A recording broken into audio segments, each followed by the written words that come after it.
주님이 우리를 기다리신다.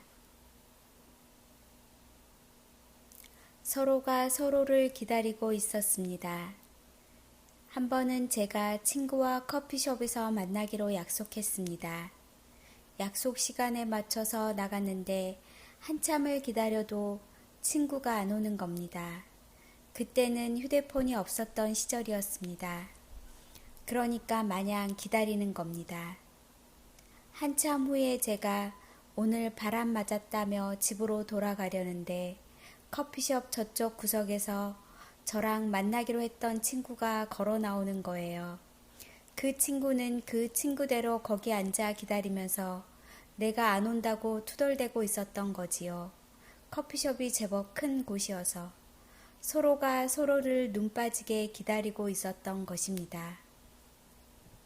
서두에 이 말씀을 드리는 이유는 우리는 다시 오실 주님을 기다리고 있지만 똑같이 주님도 우리를 애타게 기다리고 계신다는 것입니다. 서로가 서로를 기다리는 셈이지요. 예수님이 생각보다 늦게 오시는 것 같습니다. 오늘 베드로 후서의 말씀도 바로 기다림에 대한 말씀입니다.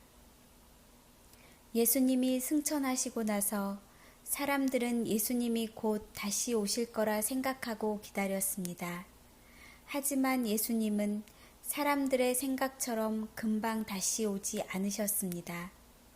그러면서 나타난 몇 가지 반응들은 1. 예수님이 재림하지 않으시나 보다 하고 생각하고 믿음을 포기하는 사람들이 생긴 겁니다. 그 사람들은 말하기를 그리스도가 다시 오신다는 약속은 어디 갔느냐? 조상들이 잠든 이래로 만물은 창조 때부터 그러하였듯이 그냥 그대로다 라고 합니다. 2. 또는 왜 이렇게 늦으시나? 왜 이렇게 안 오시나 하면서 다시 오신다는 약속을 의심하는 사람들이 있었습니다. 믿음이 흔들리고 믿음이 약해졌습니다. 그런 상황에서 그렇게 믿음을 버리고 의심하고 흔들리는 사람들에게 오늘 베드로 후서 본문 말씀은 기다림에 대해 말하고 있습니다. 1. 하나님의 시간은 우리 시간과는 다르다. 하나님의 시간은 사람의 시계로 잴 수 없습니다. 주님께는 하루가 1000년 같고 1000년이 하루 같기 때문입니다. 베드로후서 3장 8절. 사람은 1000년 동안 기다렸다고 생각하는데 하나님의 입장에서는 아직 하루밖에 지나지 않을 수도 있다는 겁니다. 이건 우리도 경험하는 거지요. 친한 친구하고 같이 있다가 갑자기 친구가 볼 일이 생겼다고 잠깐 갔다 오겠다고 합니다. 친구가 돌아왔을 때 두 사람이 하는 말이 다릅니다. 기다리던 친구는 야, 왜 이렇게 오래 있다 왔니? 말하지만 나갔다 온 친구는 뭐 방금 왔잖아. 내가 얼마나 서둘러서 왔는데 그럽니다. 시계로 잰 시간은 똑같지만 시간의 길이는 두 사람이 서로 다르게 느낀 겁니다. 기다리는 사람은 10분에 1시간 같고 나갔다 온 사람은 1시간이 10분 같겠지요. 여러분, 수십만 명 중에 한 명꼴로 죽었다가 의식이 다시 돌아온 사람이 있습니다. 그는 자기 몸에서 빠져나와서 자기 가족들이 울고 있는 모습을 봅니다. 그리고 공중으로 올라가서 어찌어찌 하다가 다시 정신이 깨어납니다. 영혼이 다시 돌아온 것이지요. 그런데 자기는 잠시 어찌어찌 하다가 깨어났는데 보니까 세상에서는 2, 3일이 지나 있는 겁니다. 우리가 죽으면 이 세상의 3차원적 시간과는 전혀 다른 세계에 들어갑니다. 베드로 사도는 그것을 1000년이 하루, 하루가 1000년 같다라고 표현했습니다. 그러니까 우리는 예수님이 늦게 오시는 것 같지만 예수님은 시간의 길이를 다르게 느끼신다는 것이지요. 그런데 우리도 죽으면 아마 시간을 지상과는 다르게 느끼게 될 것입니다. 2. 예수님이 더디게 오시는 진짜 이유. 어떤 이들이 생각하는 것과 같이 주님께서는 약속을 더디 지키시는 것이 아닙니다. 도리어 여러분을 위하여 오래 참으시는, 기다리는 것입니다. 하나님께서는 아무도 멸망하지 않고 모두 회개하는 데에 이르기를 바라십니다. 베드로후서 3장 9절. 무슨 말입니까? 사람들이 주님이 재림하시기를 기다리면서 왜 이렇게 안 오시나, 왜 이렇게 늦어지는가 하고 있는데 사실은 사람들만 기다리는 게 아니라 하나님께서도 기다리신다는 겁니다. 나만 하나님을 기다리고 있는 게 아니라 하나님께서도 우리를 기다리고 계십니다. 사람들은 주님이 다시 오시기를 기다리는데 하나님은 사람들이 주님께로 돌아오기를 기다리고 계십니다. 하나님은 모든 사람이 구원받기를 바라십니다. 아무도 멸망하지 않고 모두 회개하게 되기를 바라십니다. 그래서 기다리십니다. 우리가 만약 하나님이라면 더 두고 볼 것도 없이 지금 당장 다 심판해서 멸망시켰을 것이지만 하나님은 자비로우시고 은혜와 인자가 크신 하나님이시니까 어떻게든 한 사람이라도 더 주님께 돌아오기를 기다리시고 우리가 조금이라도 더 거룩한 신부로 잘 준비되는 걸 보시려고 기다려 주십니다. 아이를 잘 기르는 비결, 기다려 주는 것. 아이들을 어떻게 길러야 잘 기를 수 있을까 하는 건 모든 부모의 공통적인 고민일 것입니다. 그런데 전문가들이 항상 하는 말이 기다려 주라고 합니다. 너무 서두르지 말고 초조해하지 말고 아이들이 스스로 깨우치고 스스로 터득할 때까지 기다려 주라고 합니다. 기다리지 않으면 아이들은 아이들대로 힘들고 부모는 부모대로 힘들고 그러면서 아이들하고 부모하고 사이만 나빠진다는 거지요. 하지만 기다린다는 게 쉬운 노릇이 아니잖아요. 다 알지요. 아이들은 그냥 하고 싶은 대로 내버려 두는 게 제일 좋고 기다려줘야 하고 그런 거 모르는 부모가 어디 있습니까? 다 알지만 막상 실제로 길러보면 그게 안 된단 말이지요. 하나님이 우리를 기다려 주시느라 얼마나 힘드실까요? 말 안 듣고 말썽만 부리는 우리 아이들보다 훨씬 더 말 안 듣고 하지 말라는 것만 골라서 하는 우리를 기다려 주시느라 얼마나 애가 타실까요? 사람식으로 말하면 하나님은 속이 시커멓게 타다 못해 새하얗게 죄가 되어 버리셨을지도 모르겠습니다.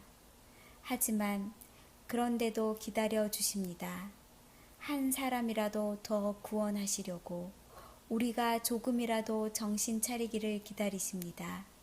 그런 하나님의 마음을 안다면 그렇게 쉽게 그렇게 함부로 왜 이렇게 더디 오시냐고 말할 수는 없을 것입니다. 3. 하나님의 날이 임하기를 바라보고 간절히 사모하라. 그런데 오늘 성경은 우리에게 하나님의 날, 심판의 날, 재림의 날이 빨리 오도록 앞당기는 방법이 있다고 합니다. 왜 빨리 오시지 않느냐고 재촉하지 않아도 그날을 앞당길 수 있다고 합니다. 우리가 거룩한 행실과 경건한 삶을 살아가면 그날이 앞당겨질 수 있다는 겁니다. 이 모든 것이 이렇게 풀어지리니 너희가 어떠한 사람이 되어야 마땅하냐? 거룩한 행실과 경건함으로 하나님의 날이 임하기를 바라보고 간절히 사모하라. 베드로후서 3장 11절에서 12절. 거룩한 행실과 경건함으로 간절히 바라보고 사모하면 주님이 한시라도 더 빨리 오실 것 아닙니까? 우리가 그렇게 간절히 기다린다는데 어슬렁어슬렁 늦게 오실까요? 그러므로 우리는 거룩한 행실을 하고 경건한 삶을 살아가면서 주님의 날이 앞당겨질 것을 간절히 바라보고 사모해야 합니다. 이것이 올바른 성도의 신앙 자세입니다. 우리가 그렇게 살면 하나님의 날이 앞당겨질 수 있다고 하십니다. 나 하나 거룩하고 나 하나 경건하게 산다고 세상이 달라질까요? 오래전에 김국환이라는 가수가 불렀던 노래 가운데 이제부터 접시를 깨자는 내용의 노래가 있었습니다. 아내가 매일 집안 살림하느라 고생하는데 이제부터는 설거지라도 도와주자는 거지요. 그러다 접시를 깨트리더라도 그거 겁난다고 핑계대지 말고 도와주자. 도와주되 내가 설거지하는 동안 아내가 놀건 쉬건 잠자건 상관 말자는 노래였습니다. 우리가 자꾸 그렇게 되지요. 교회에서 봉사를 할 때도 나만 열심히 하면 되지. 왜 자꾸 남을 걸고 넘어지나요? 왜 저 사람은 안 할까? 얼마든지 할 수 있고 해야 하는 사람인데 왜 저러고 있지? 우리 교회는 누구누구만 움직이면 잘 될 텐데 그럽니다. 물론 틀린 말은 아니에요. 하지만 좋은 생각도 아닙니다. 남이야 놀건 쉬건 잠자건 상관 말고 내가 할 일만 하면 되는 거예요. 그렇게 나 하나가 움직이면 결국 온 교회가 움직이는 겁니다. 그렇게 우리 교회가 움직이면 그게 곧 세상이 움직이는 첫 걸음인 겁니다. 심지어 우리는 하나님까지도 탓합니다. 우리는 쉽게 말합니다. 저놈 나쁜 놈인데 왜 저놈이 저렇게 성공하고 떵떵거리면서 삽니까? 왜 악한 자들이 잘 살고 하나님 잘 믿고 정직하게 살려는 사람들이 왜 이렇게 고생해야 합니까? 왜 하나님은 악한 자들을 싹 쓸어버리지 않고 그냥 내버려 두십니까? 세상의 불의와 악을 보고도 왜 못 본 채 하십니까? 왜 아무런 조치도 취하지 않으십니까? 두 남자가 이야기를 합니다.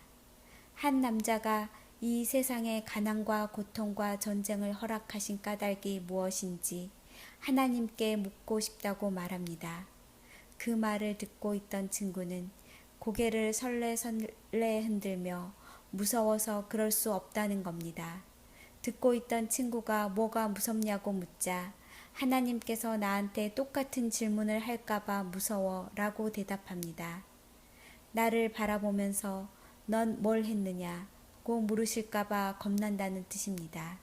사실 우리는 그런 현실에 대해서는 손끝 하나도 안 움직이면서 그런 현상을 두고 하나님을 주위 사람을 탓하기만 합니다. 어떤 목사님은 이렇게 말합니다. 주님, 이 모든 불의를 세상에 허락하신 까닭이 무엇이냐고 주님께 여쭤볼 때마다 성령께서 내 귀에 대시고 그렇게 묻는 너는 이 모든 불의가 세상에 횡행하는데 무엇을 했느냐고 되물으신다는 것입니다. 성도는 그리스도 머리의 지체가 되고 일심일체니까 우리가 그리스도의 손과 발인데 실제로 손과 발이 움직여야 될 문제를 도리어 머리 대신 예수님께 왜 안 움직이시냐고 하소연하고 있다는 것입니다. 자기가 머리에서 떨어져 나간 사람이란 증거입니다. 나 한 사람이 시작해야 하나님은 기다리십니다. 우리가 하나님께 따지기를 그치고 우리가 하나님의 뜻을 따르기를 기다리고 계십니다. 나 하나가 시작하기를 바라고 계십니다. 내가, 우리가, 우리 교회가 거룩한 행실과 경건한 삶을 살면 세상이 변합니다. 세상이 거룩해지고 세상이 경건해집니다. 그래서 세상이 좀 더 하나님 나라에 가까이 가게 됩니다. 하나님이 더 이상 기다리지 않아도 되겠다, 빨리 내려가야 되겠다고 생각하실 날이 더 빨리 오게 된다고 말씀합니다. 우리도 새 하늘과 새 땅을 기다리지만 하나님 나라도 우리를 기다리고 있습니다. 우리도 주님 다시 오시기를 고대하며 기다리지만 주님도 우리가 주님을 향해 다가오기를 고대하며 기다리십니다. 그날이 속히 오게 하는 건 부분적으로 우리에게도 달려 있습니다. 우리부터 시작하는 겁니다. 나 하나부터 시작하는 겁니다. 세상이 변하지 않는다고 탓하지 말고 내가 변하기 시작하고 나로부터 시작된 변화가 세상을 뒤집어 놓게 해야 합니다. 천년 같은 하루를 천년 동안 하루같이 기다리시는 하나님께서 더 이상 속타지 않으시도록 더 안타깝게 우리를 기다리시지 않도록 이제 우리가 하나님께로 그 나라를 향해 달려가야 하지 않겠습니까? 언제까지 기다리시게 할 겁니까? 언제까지 우리 때문에 애타게 할 겁니까? 방법이 있는데 말입니다. 그 방법을 알고 있는데 말입니다. 이제는 하나님 말씀대로 나 한 사람부터 거룩한 행실과 경건한 삶을 살아서 그 나라가 더 빨리 다가오도록 해야 하지 않겠습니까? 우리를 위해 준비된 그 복된 나라가 우리가 준비하는 모습, 그래서 우리가 천국으로 다가오기를 기다리고 있는 모습이 보이지 않으십니까? 아멘.